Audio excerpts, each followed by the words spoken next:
Rogers has the next question, which is certainly a controversial topic in a lot of circles. Mr. Brown, an assault weapons ban was law in the United States from 1994 to 2004. Two years ago, you said you'd support bringing that back. Why? Well, let me tell you about my record on the Second Amendment. I have been a gun owner, I still am, and I signed on the dotted line at 19 years old to defend and protect our country. Served in the military, as you know, as a colonel for 35 years. Have extensive training on firearms. I'm not going down there to propose any new legislation. And I've said this in the 6 town halls we've had, and we have had them, and Senator Sheen has not, that if there is legislation coming forward, my door would always be open, and that I would look for guidance and assistance for folks who have interest in that issue in particular, because I believe very strongly in it as well. And that's what I plan to do, and Senator Sheen does not have that same feeling. She has an F rating, and her door has not been open. You did support bringing the assault weapons ban back 2 years ago, correct? In Massachusetts, we took a vote that in fact allowed for the extension of an assault weapons ban that was already in place. And here's the difference. It was done actually with everybody at the table. We had pro and anti-gun advocates at the signing ceremony. Was that what you were referring to?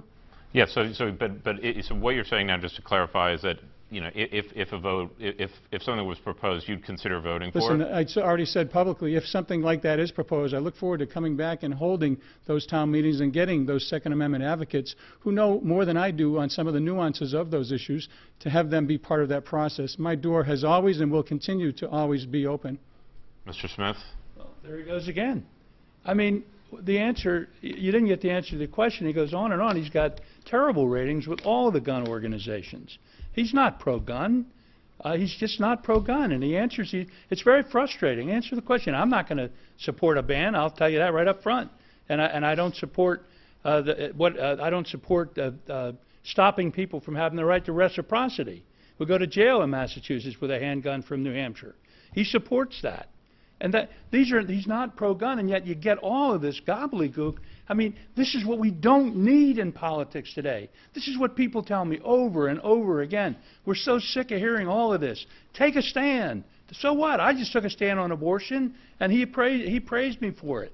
And if he has a stand on a gun, if he's against guns, then he's against guns. Good for him. But Mayor Bloomberg has praised him, endorsed him, helped him over the very issue that he's trying to explain away. Go ahead. It's just nonsense. First of all, I'm a gun owner, Josh. Here we go. I'm a gun owner, if I may finish. Mayor Bloomberg right now is running ads against me. He's not supporting me. Once again, I'll reiterate my position. If an issue comes up like that, I will make sure that we have the ability for people who care very deeply about this issue, as I do, be part of the process. Right now, they're not. I'm not going down there to propose any new legislation. That is my position, and I made it very clear. All right, very much. Josh? Mr. Rubens? Scott, that's not a position. You cannot slither around the Second Amendment to the United States Constitution. It is not to be compromised under any circumstance. I have an A rating, both from my voting record in the state Senate and from both Go New Hampshire and NRA. But what makes me different on this issue compared to the other candidates, I've proposed means that we can actually use to reduce gun violence. That's what the issue is really all about. And we can do that without compromising people's right to own and use firearms for legal purposes. And it's on my website, jimrubens.com, 6 ways that we can reduce gun violence. One of the most important is to fix our mental health care system.